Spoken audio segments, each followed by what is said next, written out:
fonte de paz que Jesus me deu. Graça, graça, graça maior que o pecado meu.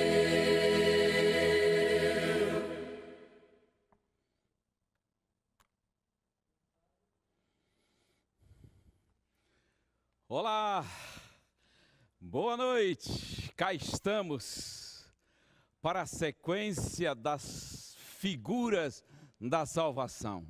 Hoje, redenção por Cristo. Falamos já de justificação, quando a culpa se vai. Falamos de reconciliação, quando a distância de Deus desaparece. Aí é parceria, aí é caminhada com Ele. Hoje, redenção, quando a sensação de libertação do domínio do mal é o que conduz e rege o emocional do cristão. Vamos ler Mateus 20, 28. 20 e 28. Diz assim: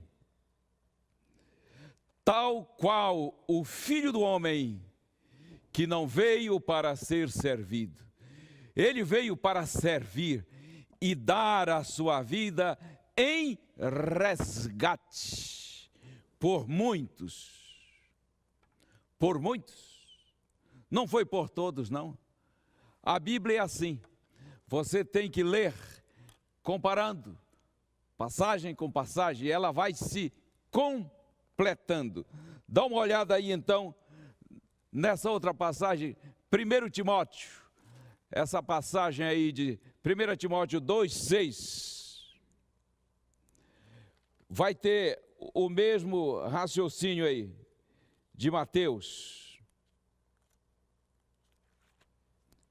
Olha o que diz: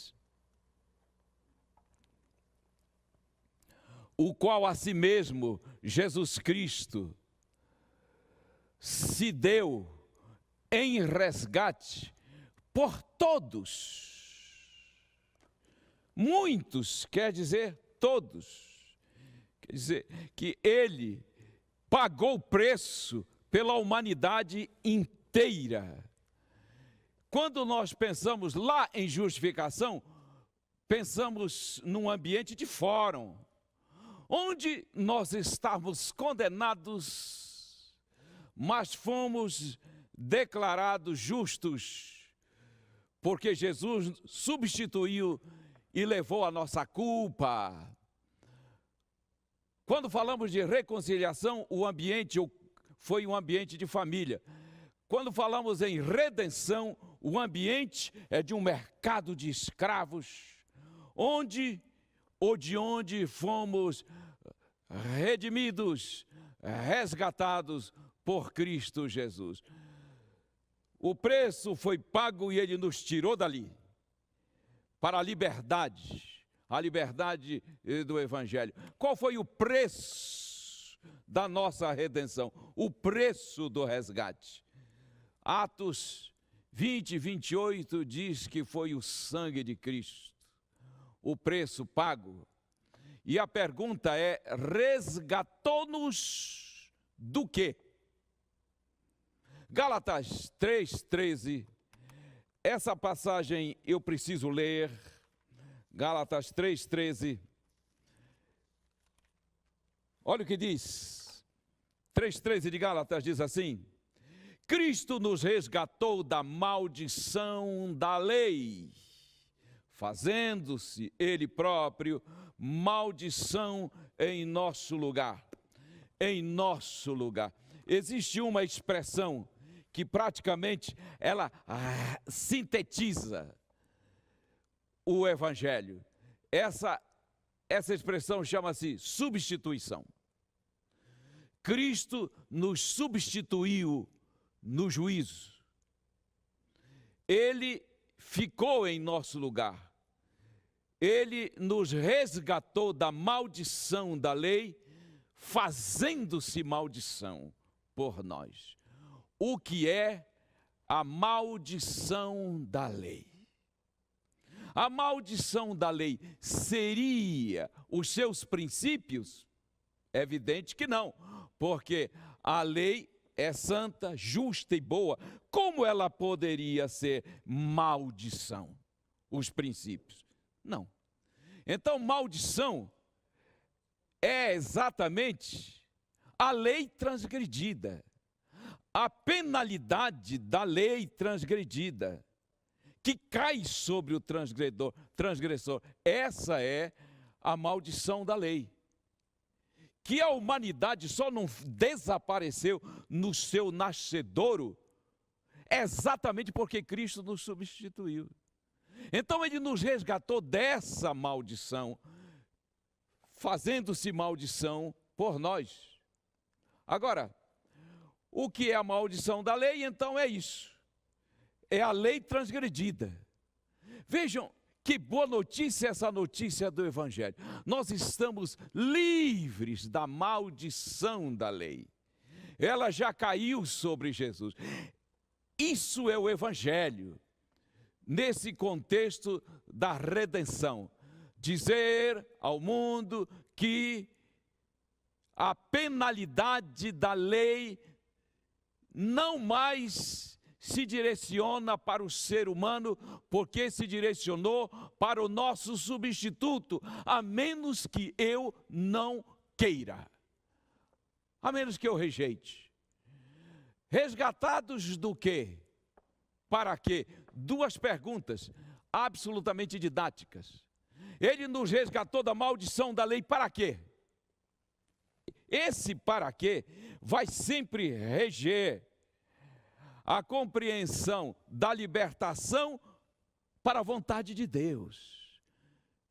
Libertos do quê? Da maldição. O que é a maldição? É o juízo da lei transgredida. Jesus sofreu.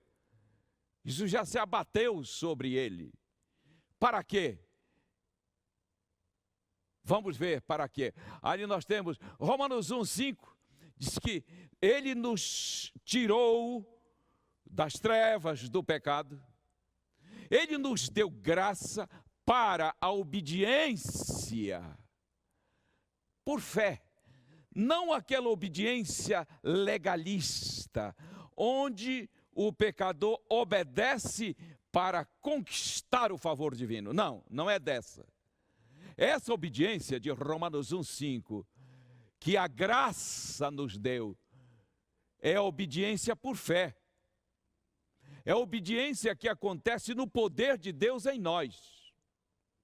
Foi para isso que nós fomos resgatados. Sabe por quê?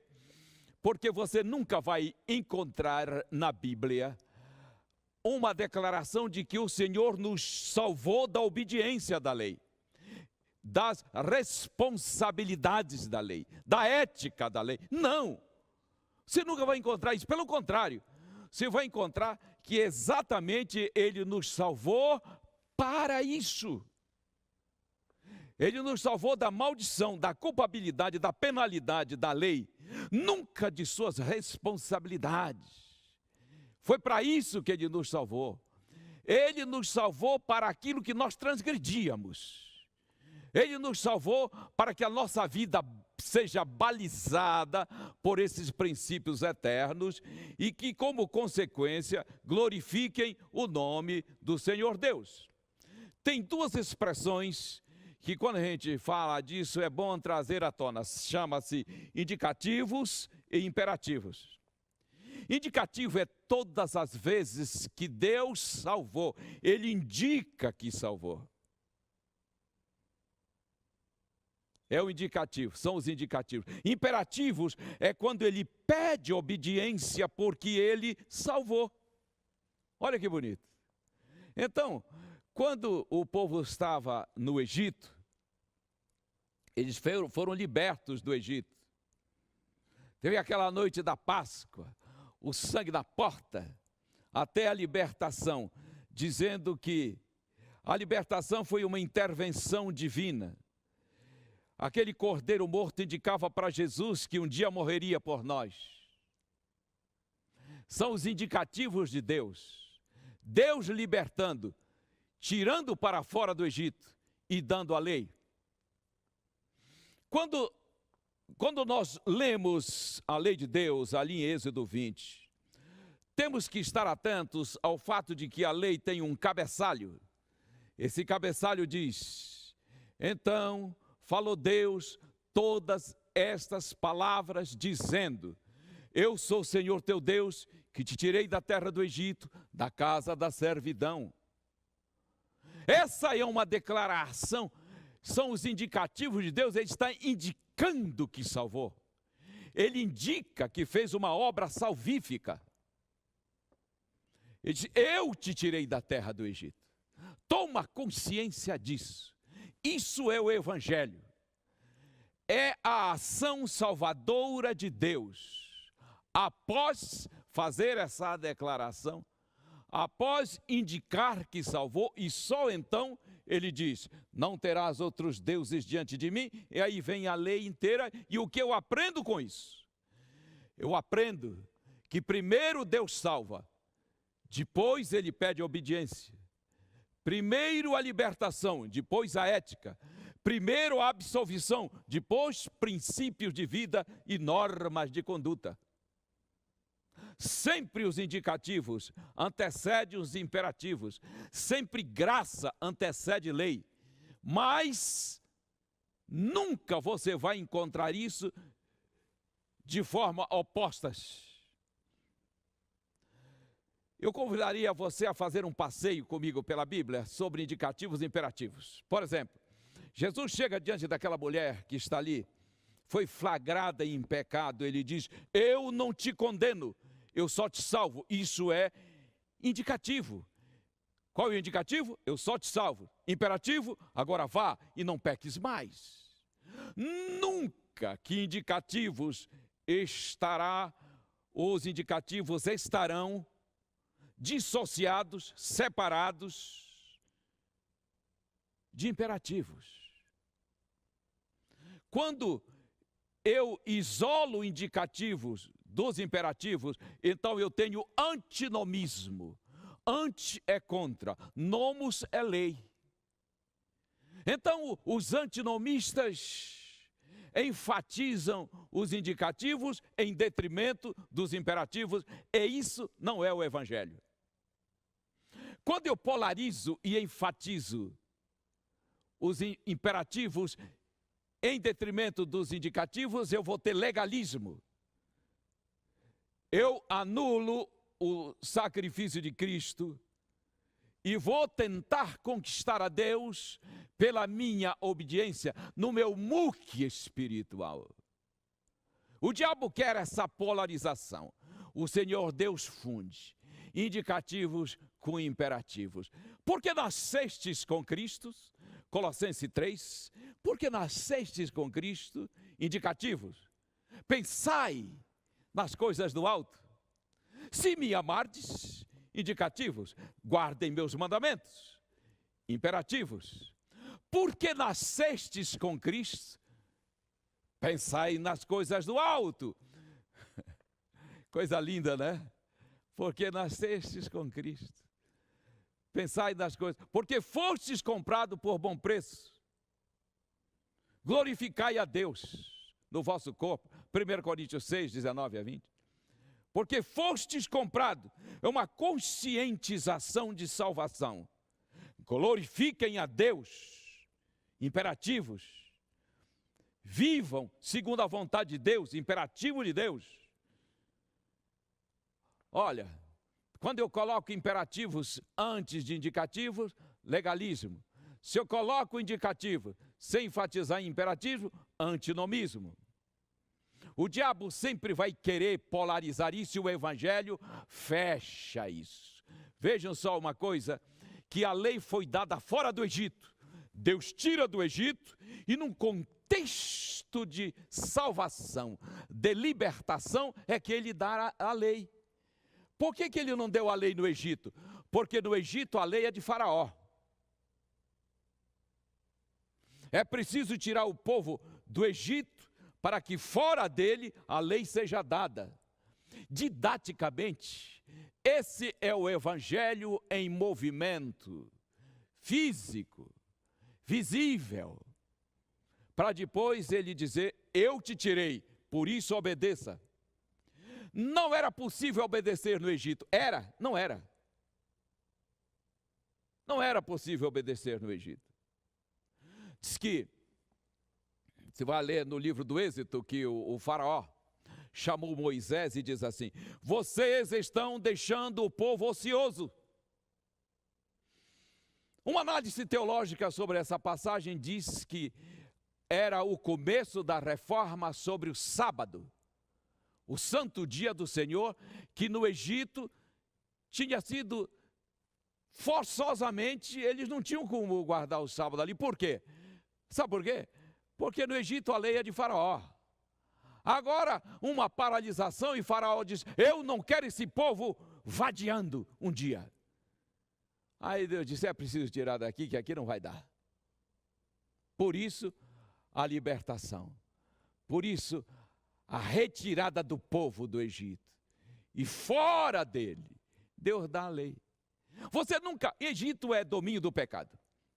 Você nunca vai pedir, Deus nunca vai pedir que uma pessoa obedeça no Egito do pecado. Isso não vai acontecer, nunca. Deus não é incoerente.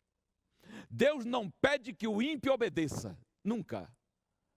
Ele pede que o ímpio se arrependa e se entregue. Deus pede obediência para o justo. Não é uma boa coisa? Vou perguntar para você aqui uma coisa. Está pedindo, você está sentindo que Deus pede obediência para você? É porque Ele o salvou? Por que Deus pede que a sua igreja obedeça a sua vontade, o seu querer, sua santa lei? Por quê? Porque Ele salvou. Deus não pede obediência ao ímpio, só ao justo. Mas ao justo Ele pede. E ainda capacita. Por isso que eu tenho dito que Cristo é em nós aquilo que Ele pede de nós. Fora de nós, Ele providenciou a salvação. Em nós, Ele vive essa salvação. Fora do Egito do pecado. Então, olha que conforto. Deus nos tirou do Egito do pecado, das trevas do mal. E então, revelou para nós o seu querer.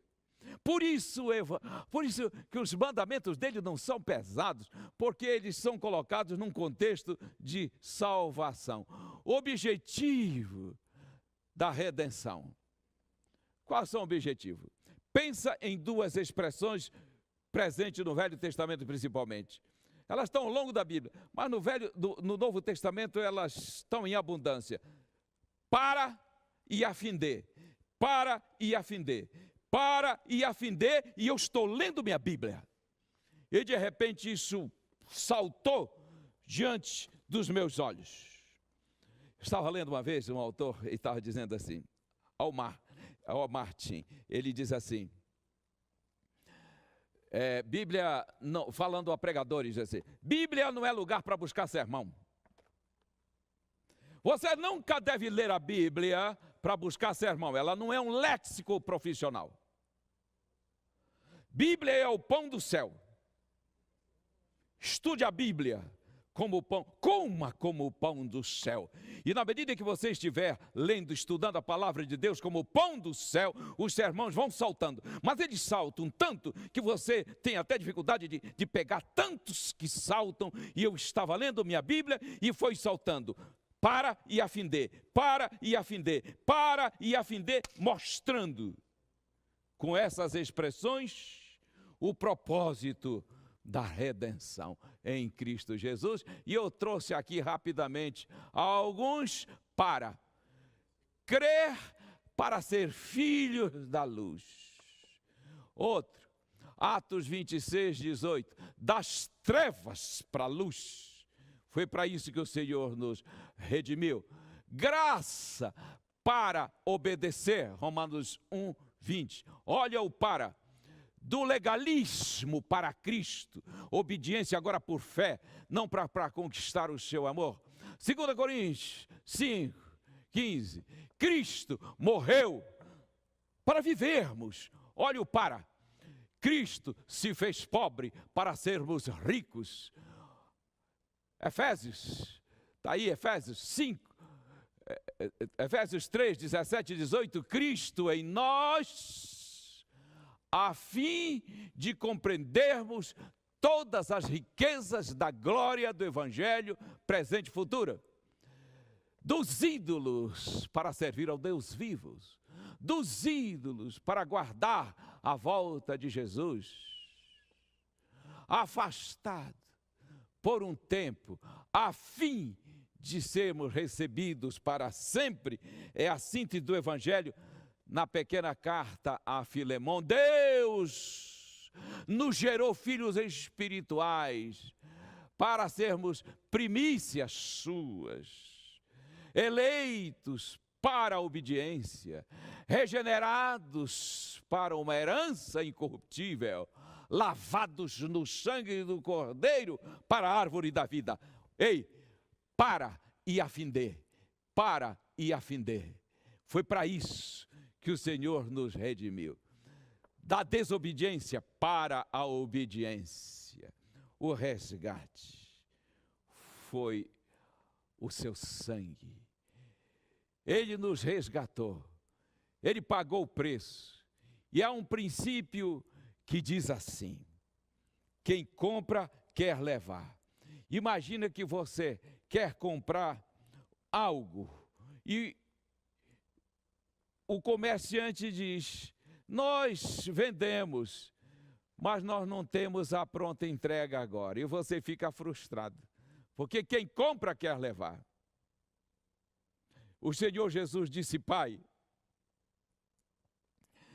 estes que tu me destes, eu quero tanto que eles estejam comigo, para que eles vejam a glória que eu tinha contigo antes que os mundos existissem. Pensa nesse anseio que está no coração do nosso Redentor. O Senhor anseia logo pelo dia em que nós vamos estar com eles. Ele disse: eu venho e vou buscar. Eu venho para buscar vocês naquela despedida dos discípulos. Mudança de cidadania é uma das bênçãos da redenção. Colossenses 1,13 diz assim: que ele nos redimiu do império das trevas para o reino do Filho do seu amor. O que é isso? Isso é mudança de cidadania. Éramos cidadãos de um reino e pela redenção somos de outro. Segura isso. O justo, o redimido, ele não ora: salva-me um dia para o teu reino. Ele ora dizendo: Pai, obrigado porque faço parte do teu reino. Que conversa é essa de salva-me um dia para o teu reino?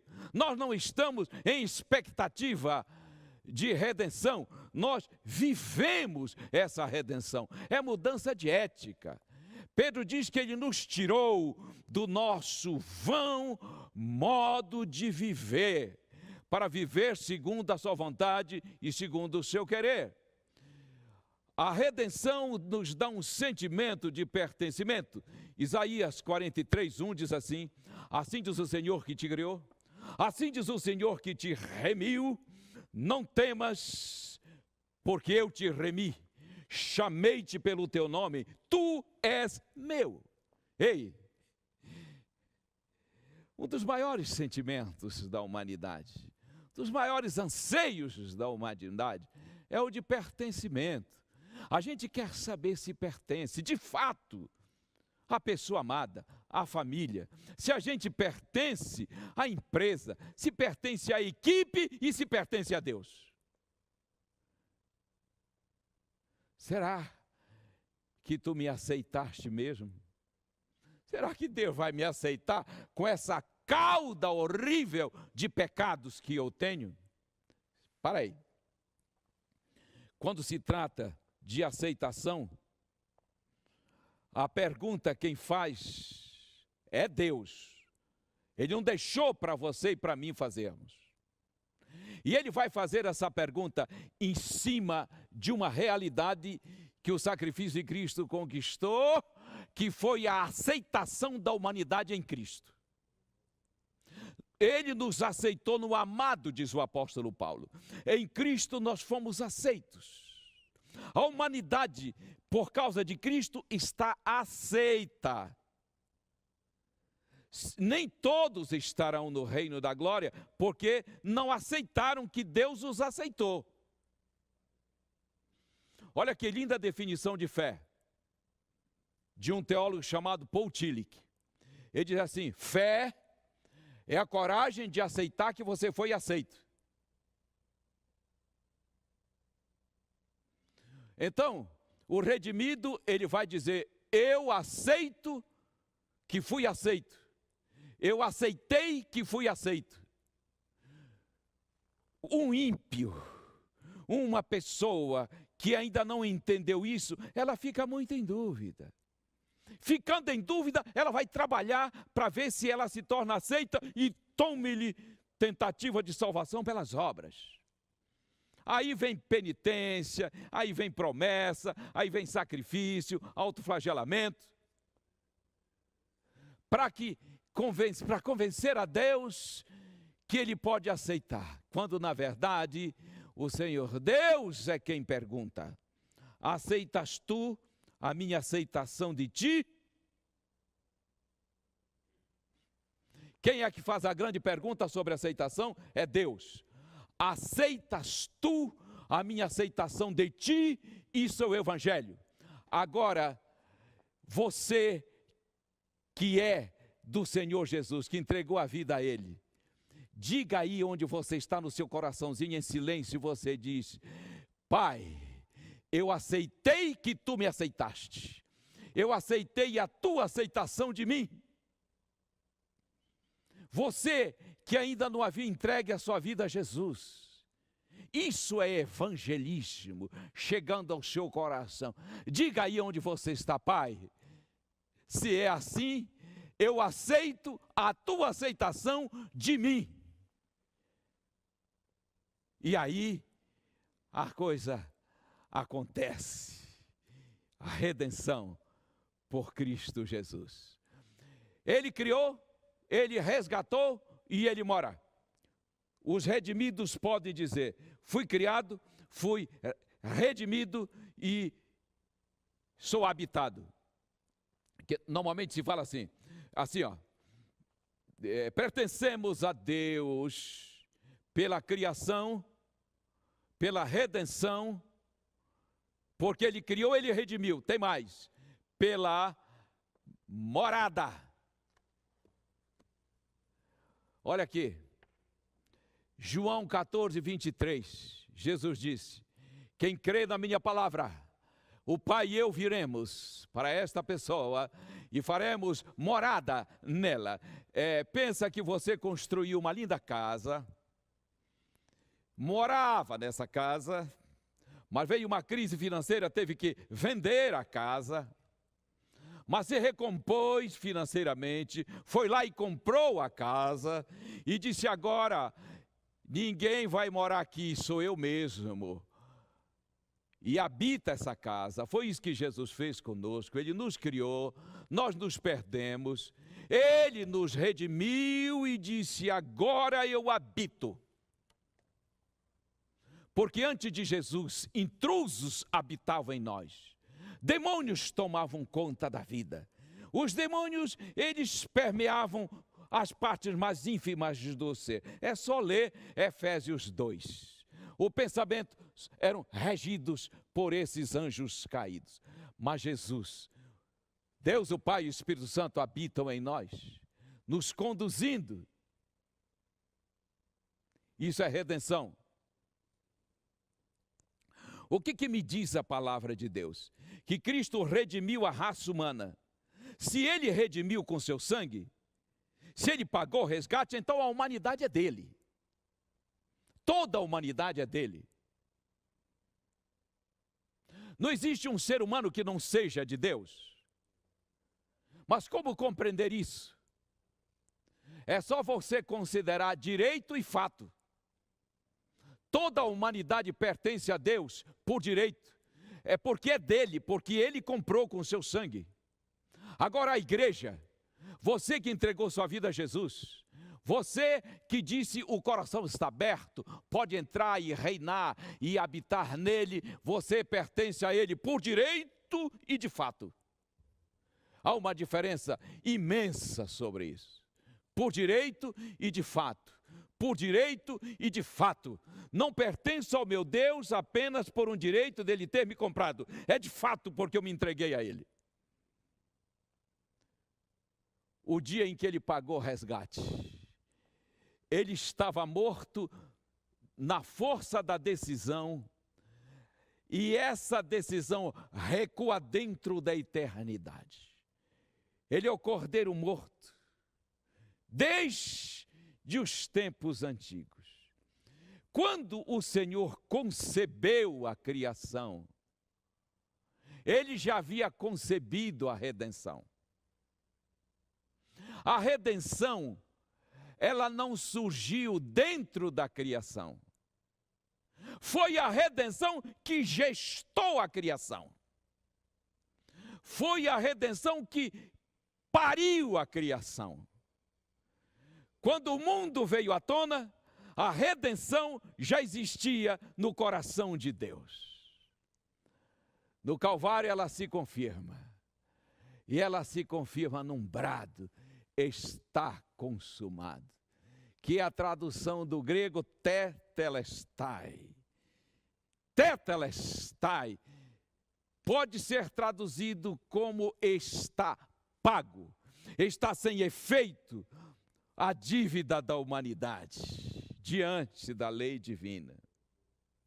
Sabem, nos tempos de Cristo, essa expressão era muito conhecida. Quando um servo fazia um trabalho para o seu senhor e ele concluía, ele chegava e dizia: tetelestai, a obra está feita. Um escultor terminava uma obra, ele olhava para ela e dizia: tetelestai, a obra está completa. Na cruz Jesus diz: tetelestai, está pago. Que coisa maravilhosa. O que é que a redenção nos garante? A redenção nos garante o quê? A redenção nos garante a libertação do domínio do pecado em nossa vida. Não é mais o pecado não manda mais. Agora o que manda, na verdade, é o Espírito de Deus em nossa vida. Redimidos para vivermos em liberdade do domínio, do jugo, do pecado, da escravatura, de demônios.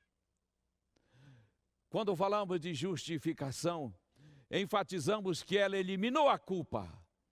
A reconciliação elimina a distância. Estamos caminhando com Deus, e a redenção elimina o domínio do mal. E o domínio do mal, e o mal não tem mais efeito sobre nós, não tem mais melhor domínio sobre nós. Guarda essa palavra domínio, eu vou precisar dela quando falar de santificação. Se eu preciso fechar com o Evangelho, então eu fecho dizendo: redimidos do Senhor. Entenda.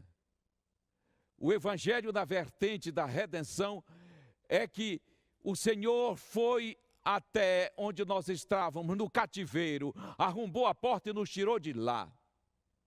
Eu posso me unir a Fanny Crosby e dizer: remido fui por seu sangue, a graça vou proclamar. Inunda sempre minha alma, conforto e gozo sem par. Remido fui por Jesus. Igreja de Cristo, nós estamos caminhando para o glorioso dia da volta de Jesus. Com que cabeça devemos caminhar com essa sensação de justificados, reconciliados e redimidos? E é isso que nós vamos proclamar. Quem entendeu isso não apostata?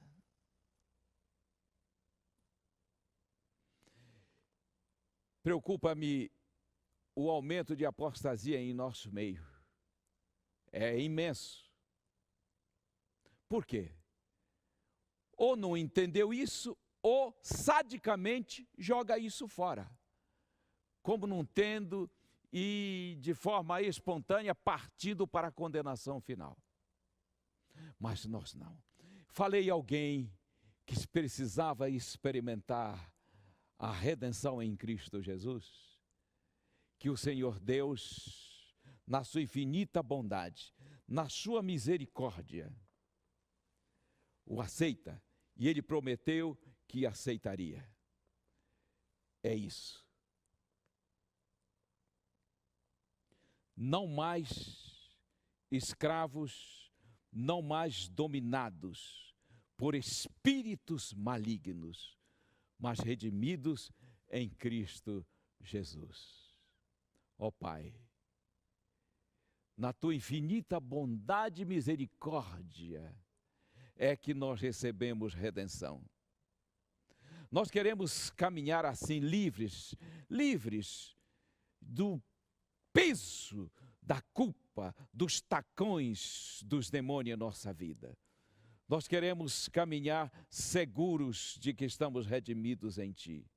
Obrigado pela igreja que entendeu isso e está testemunhando disso. Obrigado por tantos filhos que estão entendendo e compreendendo isso, muitos acontecendo hoje de noite. E tudo isso para a glória do Teu santo nome. Amém.